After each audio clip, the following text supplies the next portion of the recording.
안녕하십니까, 솔루션 연구소입니다. 자, 매년 그 대학 평가기관에서 전국이 아닌 전 세계에 있는 대학교 평가를 합니다. 우리나라에도 중앙일보라는 데서 순위 발표를 하죠. 근데 우리나라 것만 합니다. 그러면 글로벌한 단체나 이런 데서 전 세계에 있는 수천 개의 대학을 랭킹을 매기는데, 그 중에 좀 굉장히 오래됐습니다. QS 대학 평가가 올해 버전이 나왔기 때문에 한번 소개해 드리도록 하겠습니다. 자, 이 대학 평가 영상을 찍으면 이제 구독자분들이 이런 얘기를 합니다. 그게 뭐가 중요하냐? 영국에서 우리나라 대학 평가하는 게 뭐가 중요하냐라는 얘기를 하지만, 이 국제 규격에 맞는 평가를 했을 때 우리나라에서는 우리가 아는 순위와 실제로 그들이 보는 순위가 좀 다를 수 있기 때문에 그런 부분을 좀 재미삼아 보시면 되고, 우리 학교가 랭크가 좀 올라갔다 그러면 모든 평가 기관에서 순위를 매겼을 때 우리 학교가 올라간다고 하면 우리 학교에서 뭔가 좀 더 열심히 홍보하고 준비하고 연구활동을 하고 있구나, 이 정도로 생각하시면 가볍게 보실 수 있습니다. 그래서 QS는 어느 나라에서 하는 거냐면 영국에 있는 이 영국 대학 평가기관에서 매년 발표를 합니다. 자, 제가 영어 발음이 안 좋진 않습니다만 읽어드리고 싶으나 발음 굉장히 어렵습니다. 그래서 줄여서 QS 평가라고 보통 부릅니다. 실은 여기에 보시면 대학 평가를 하는 데가 굉장히 많습니다. QS, THARW 여기까지 굉장히 유명하고요. 그 다음에 우리나라 거는 중앙일보 대학 평가 정도가 유명하고, 그 외에도 US 뉴스, 자 예를 들면 내가 미국으로 유학을 좀 가야겠다라고 하면 이 US 뉴스에서 발표하는 순위가 조금 더 도움이 된다라는 얘기를 하시는 분들도 있었으나, 우리나라 거 아니면 조금 다를 수 있다는 건 감안하셔야 합니다. 그래서 1994년부터 매년 발표를 하다가, 그때는 이제 TH랑 같이 뭔가를 했다고 합니다. 그러다가 2010년부터는 아시아권하고 세계권을 나눠서 합니다. 이 평가 이 항목이나 이런 게 조금씩 다른데, QS는 어떤 지적을 좀 받고 있냐면 설문조사나 평판도, 즉 재학생이나 각계 전문가나 졸업한 선배들이나 그 다음에 기업 CEO나 이런 지역 경영인들한테 이 학교에 대해서 어떻게 생각하십니까? 라는 식의 구체적인 질문을 던졌습니다. 그리고 그걸 가지고 점수를 매기죠. 아무래도 전통 강호라고 얘기하는, 예전부터 평판이 좋았던 전통이 있는 학교들에 대한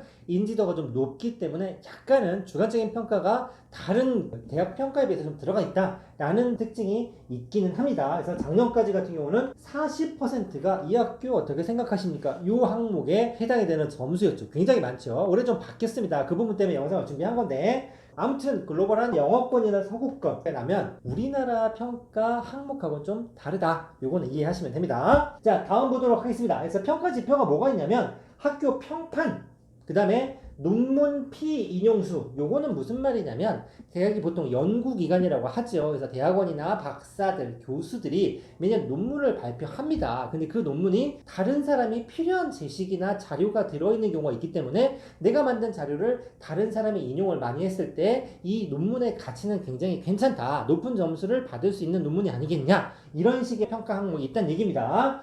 기업과 졸업생의 평판, 그 다음에 학생수, 교원수.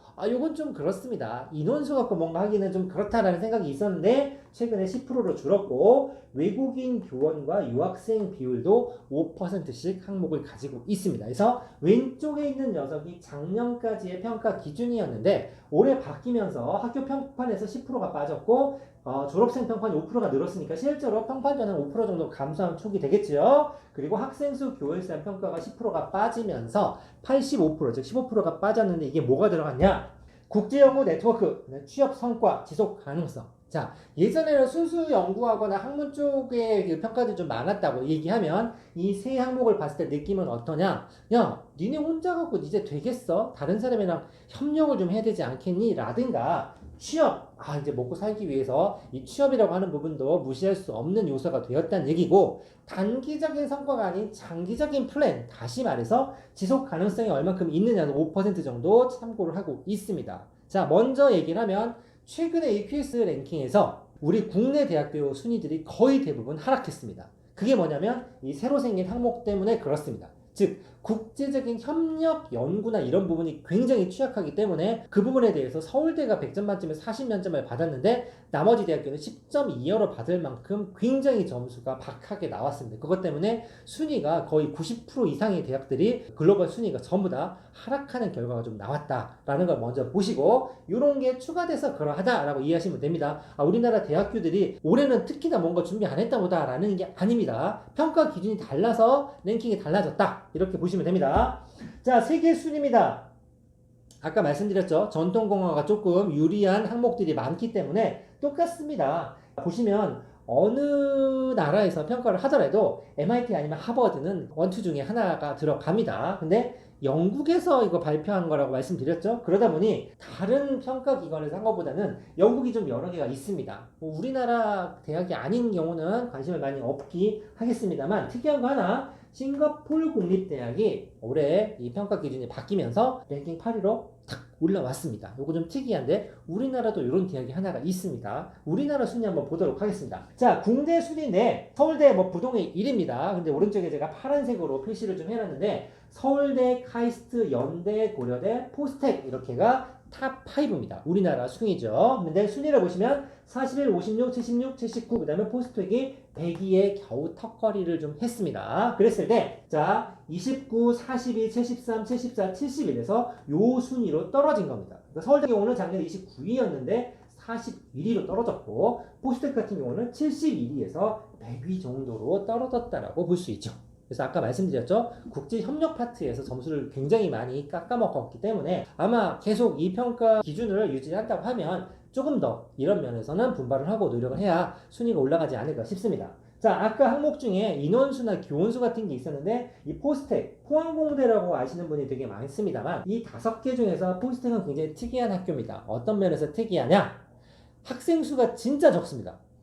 그러니까 연대나 고대 같은 경우는 막 4, 5천 명씩 뽑는데 반면 포스텍은 1년에 3, 400명밖에 뽑지 않는데도 이 순위를 매겼을 때 굉장히 순위가 높게 나온다는 거는 공부 열심히 시킨다는 얘기겠죠. 카이스트 같은 경우는 여러분들 생각보다 인원수 굉장히 많이 뽑습니다. 자, 그 다음으로 내려가면 성대, 한양대, 유니스트, 디지스트, 지스트, 경희대 정도가 나옵니다. 자, 이 순위 매기면 성대가 굉장히 잘 나온다. 그리고 서강대가 순위에서 맨날 밀린다. 이런 특징이 좀 있고 여기서는 특이한 거는 바로 디지스트입니다. 자, 울산기술원, 광주기술원, 대구 경북기술원인데 이게 잘 모르시는 분들은 카이스트 비슷한 애다. 카이스트 동생이다 정도만 알고 계시는데 이 세 학교가 약간 그 메인 과목들도 다르긴 한데 생긴 시기가 좀 차이가 있습니다. 지스트가 가장 먼저 생겼고 유니스트가 그 다음에 디지스트가 나중에 생겼는데 이 디지스트라는 학교가 인원수가 굉장히 적습니다. 포항공대보다도 적게 뽑습니다. 200 몇 명밖에 뽑지 않는데 더군다나 생긴 지가 10년 정도밖에 되지 않습니다. 자, 10년이면 뭐 오래된 거 아니야 라고 생각하시겠지만 남학생들 군대 가는 경우도 있지 않습니까? 그래서 보통 10년 정도 돼야 뭔가 연구 성과도 나오고 학교 실적도 나오는데 여기에 점점점으로 되어 있는 표시는 뭐냐면 그동안 순위에 매겨지지 않았다가 들어오자마자 우리나라 안에서는 9등이고 전 세계적으로 307등이고 그 전에 있던 기술원 경희대보다도 순위가 괜찮게 나왔다라는 얘기입니다. 그래서 아까 싱가포르 공대랑 그다음에 국내에서는 디지스트가 올해 2023학년 QS 랭킹에서는 조금 튀는 데이터다 이렇게 보시면 됩니다. 자, 그 뒤로 내려오면 세종대, 중앙대, 이대, 서강대, 경북대, 한국외대까지 600등까지가 제가 좀 긁어봤습니다. 그 밑으로 있습니다. 그 밑으로 있는데 이게 뭐가 있냐면 세종대 같은 건 좀 등수가 올라갔죠. 올해는 436등을 했습니다. 우리나라에서 12등인데 작년에 보시면 551이라고 되어 있는데 이건 무슨 말이냐면 순위를 디테일하게 주지 않고 10명씩 또는 50명씩, 20명씩 잘라서 하는 순위 있어요. 하위권으로 내려가면 순위를 일단 내기가 불편하기 때문에 그러니까 세종대 같은 경우는 작년에는 단독 순위가 나오지 않았는데 올해 단독 순위가 나오면서 이 17개, 즉 600등 안에 들었던 우리나라 학교 중에서 유일하게 약간 순위가 올라간 학교입니다. 중대, 이대, 서강대, 경북대, 외대까지 나와 있지만 순위가 다 떨어진 거 보이시죠? 자, 그래서 정리 좀 해보도록 하겠습니다. 순위 매기는 거 굉장히 많습니다. 진짜로 평판도 다 빼고 논문 실적, 즉 정량 평가만 가지고 하는 그런 평가도 있습니다만 그건 너무 야박하고 대학 평가가 그것만으로 이루어지지 않는다라는 시각도 있기 때문에 퀴즈 같은 경우는 아까 말씀드렸죠. 평판도가 되게 중요하다. 그리고 최근에 평가 지표가 좀 바뀌었다. 그로 인해서 국제협력 파트에 점수가 많이 까여서 우리나라 순위가 많이 내려갔다라는 겁니다. 그래서 영국에서 발표하는 순위고 국내 대학 하락 순위는 좀 전에 말씀드렸죠. 평가 지표의 변경의 원인이고 국제협력 관련해서 굉장히 취약한 점수를 받았다. 그 다음에 해외 랭킹에서는 싱가포르 국립대, 국내 순위에서는 디지스트가 눈에 띄는 데이터 약진을 했다 정도로 정리할 수 있겠습니다. 여기에 우리 학교가 제가 소개하는 영상에는 나와 있지 않지만 그 뒤로도 수십 개가 있습니다. 사이트 들어가시면 보실 수 있으나 우리 학교가 몇 등 정도 되나 참고하시고 또 잘 나오면 좋은 거죠. 안 나왔다고 해서 절대 나쁜 학교가 아니니 참고하시고 가볍게 랭킹 한번 매겨봤습니다. 감사합니다.